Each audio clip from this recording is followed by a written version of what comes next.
Pan Am Stadium debate, both protracted and divisive in many people's minds, has caused rifts and ill will in many quarters in this community. Was this inevitable or preventable? And we'll start with Fred Eisenberger. Well, you know what, the euphoria of winning the Pan Am Games bid was a great day for the city of Hamilton, in my view, and it was a great opportunity to participate in games and to replace a stadium in the city of Hamilton. Unfortunately, it became a debatable issue when the Tiger Cats say they wouldn't go to the choice that council made in terms of the West Harbour location. Council actually confirmed that on a number of different occasions through a large and fairly protracted process in terms of looking at a number of different sites that were available. I would say that the one site that should have been considered that was taken off the table early was Confederation Park. I didn't agree with that. I think we should have gone through that process with all available sites to make an assessment. I don't believe that Confederation Park would have measured up in any event, but it should have been assessed. And so, the only thing that changed through the entire process was the Tiger Cats wouldn't go to West Harbour. What I can tell you is that my position was consistent. I believe in city building and making sure that there's benefit to waterfront and downtown, and that the stadium has a catalyst effect in terms of re-urbanizing our city and making sure it's connected to GO and LRT, which are all part of our future plans. So I think it was inevitable, unfortunately. I think we could now look at some solutions that are affordable, but from my perspective, it should be no more money from the Future Fund and no more money from the tax base. And if that site doesn't work, then we should put some money into Ivor Wynne and do some West Harbour development and work on other major poverty issues that are much more critical in our community. Thank you. Bob Bratina. Long before the February decision on West Harbour, the process had already been flawed, because after that took place, we had many, many other possible sites come forward. Those sites all should have been had come forward in the original process and been fairly evaluated, and that includes Confederation Park. And Confederation Park may or may not be the best choice, but the land is free, it's relatively clean, there's access, both highway and rail, and even some very interesting potential for using the lake as a kind of a fun thing. So we still have an opportunity, there's plenty of time, to bring together the business plans for at least 4 sites. The CP site that we're discussing now, Confederation Park, Speedway Park, which is Upper Centennial and Mud Road, and of course we can always revisit Ivor Wynne. This failed because of the communication gap between whoever was inside the room with the Tiger Cats. It should never have gotten to the point where the Tiger Cats had to come out later and say, well, we never wanted that site in the first place. So why that happened, I don't know, but it would happen differently with a different leader, because I would not have made the announcement on the stadium without it being a joint announcement between the Tiger Cats and the city. They're the prime tenant. That's the way it should have gone. It didn't, and others will have to explain why not. And Larry Ianni. You'd think, listening to these two gentlemen, that they were not part of council that allowed this process to deteriorate to an embarrassment, to a national embarrassment for the city of Hamilton. Listen to what they said. We should have. We might have. It's the Tiger Cats' fault. Previously, Fred said that it was Hosco's fault. Bob is now saying all sites should have been looked at. They were part of the group that made a decision to cement themselves in the West Harbour. Bob is on record and on video, as is Fred, saying we will build this in the West Harbour, knowing full well that the Tiger Cats had expressed dissatisfaction with that site. What we should have done, of course, is used some strategic thinking. We should have considered the Cats as a strategic partner, looked at all sites, including the ones that were been mentioned now, and together, along with consultation in the community, made the right choice. After 2.5 years, we've spent $10.5 million, and we are no further ahead. And it's another deferral that the new council has to now fix, because these guys broke it.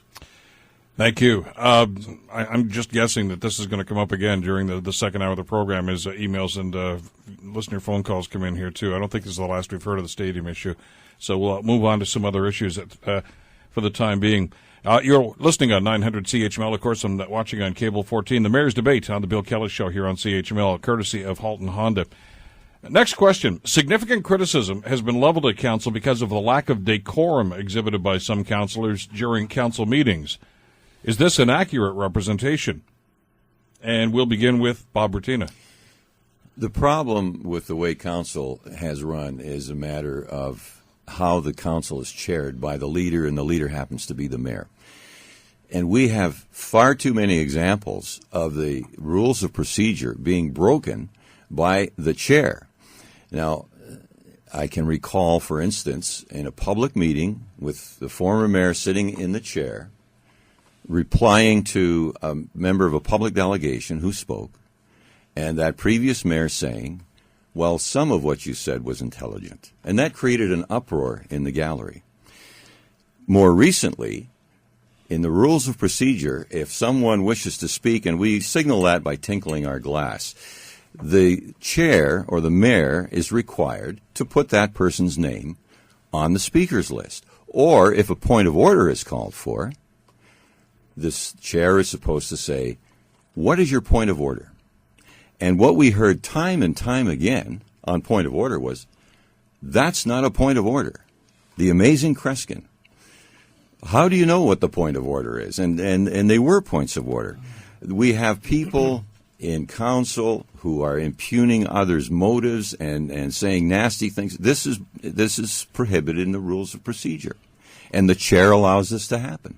And the chair improperly conducted the meeting when the point that's often referred to is the famous pen throwing. That was a result of poor chairmanship. Thank you. You know, leadership. Larry Ianni. Thank you. Leadership is about taking responsibility, and Bob is blaming Fred for Bob throwing a pen at in the direction of other councillors. Bob himself recognized that he was at fault and auto-fined himself $1,000. He didn't ask Fred to pay for that fine. He paid for it because he recognized that he did something wrong. And now he's not even standing up and taking responsibility. And he's falling back on arcane rules of procedure. You know, this is about behavior. It's not about rules of procedure. This is about knowing that you shouldn't throw pens at people. Frankly, you shouldn't have been fined $1,000. You should have been charged with assault. That's what should have happened. People need to understand that the public watches us, and the public takes their cue from us and our behavior.